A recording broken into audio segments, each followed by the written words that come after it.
Bonjour, aujourd'hui nous allons parler à propos de comment travailler les corniches avec esthétique. Première partie de notre vidéo va parler à propos des étapes successives et logiques pour plaquer les corniches avec esthétique.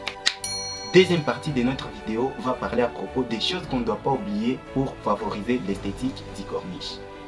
Troisième partie de notre vidéo va parler à propos des qualités modernes des corniches et plâtres.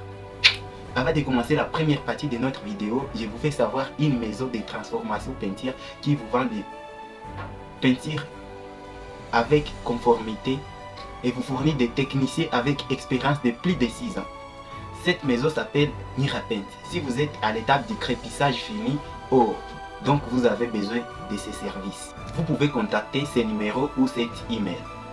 Avant de commencer la première partie de notre vidéo, je vous rappelle de vérifier l'abonnement pour ne rien rater sur les vidéos qui se passent dans cette chaîne très importante. Et si vous avez bon cœur, vous pouvez me laisser seulement un like. Merci. Commençons alors avec la première partie de notre vidéo qui concerne les étapes successives et logiques du plaquage du corniche. Ici, dans la première partie de notre vidéo qui concerne les étapes logiques et successives du plaquage des corniches, nous avons 4 étapes pour plaquer les corniches.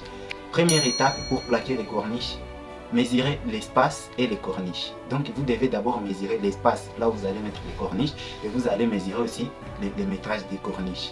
C'est là pour voir si vous allez y mettre les corniches non divisées ou bien si vous allez d'abord diminuer les corniches avant de les mettre à l'espace. Ici la chose à savoir est qu'un corniche mesure 2,40 m à 45 m.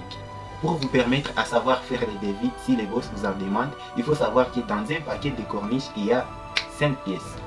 Toujours dans notre première partie de notre vidéo, deuxième étape pour plaquer les corniches et voir la disposition des coins. Les coins peuvent être soit de catégorie intérieure ou soit de catégorie extérieure. Premier cas de catégorie intérieure.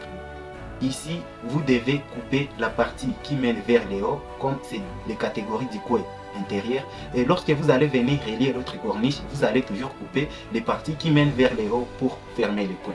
Là, c'est pour catégorie des coins intérieurs. On coupe la partie qui mène vers le haut. Deuxième cas, si les coins est de catégorie extérieure.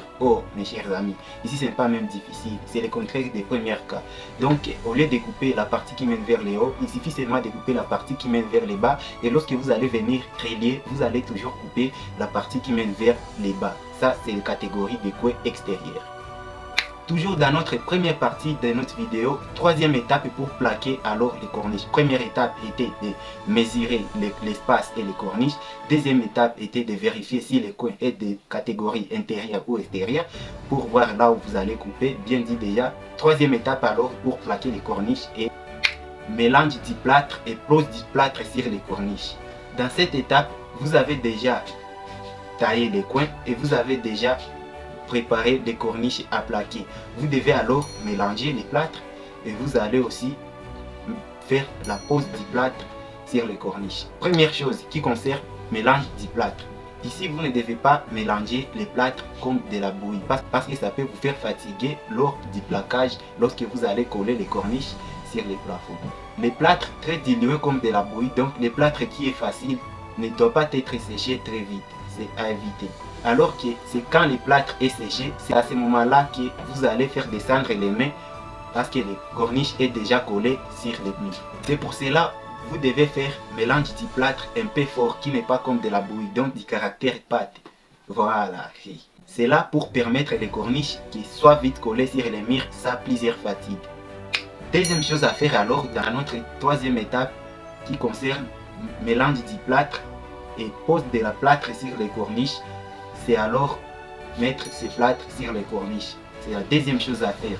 Ici, pour éviter qu'après 2 mois, qu'il y ait la présence de fissures dans les jeux du corniche, on doit mettre les plâtres sur tout un corniche. Ici, vous êtes alors obligé de mettre les corniches sur les murs, donc faire la plaquage du corniche sur les murs.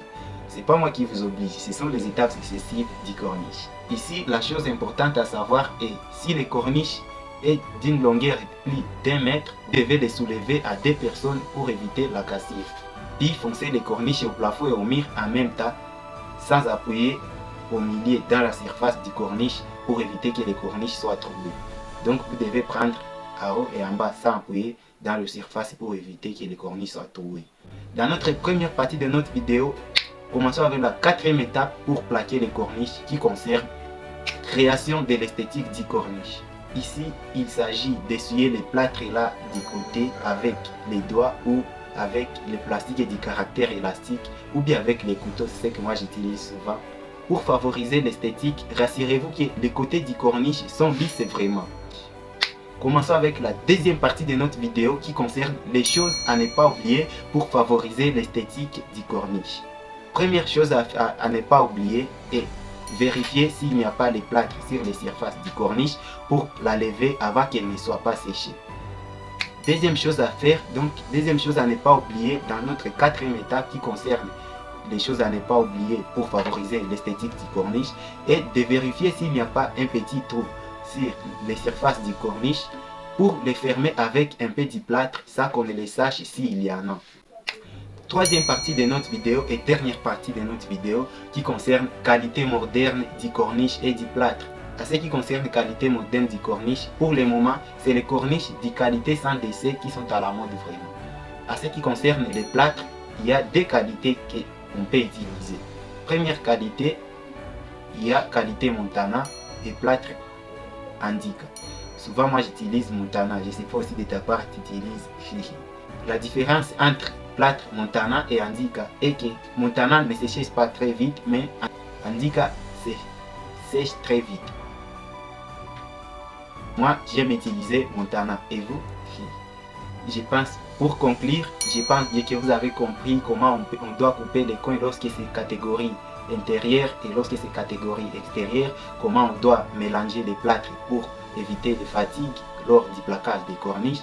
Vous avez compris comment on peut créer l'esthétique du corniche en essuyant bien, en laissant les extrémités très lisses. Vous avez compris les qualités à la mode du corniche et les plâtres qu'on utilise. C'est votre choix alors. Mais moi j'utilise Montana. C'est ainsi la fin de notre vidéo. Je sais que tu as un bon cœur, tu as liké la vidéo. Et je te rappelle, si tu n'es pas encore abonné à la chaîne, de t'abonner parce qu'ici il y a des vidéos très importantes à ce qui concerne business peinture et pratique peinture. C'était Rofni Ishara Utafauti. Toujours éviter l'obstacle de l'avenir. Nous allons réussir ensemble.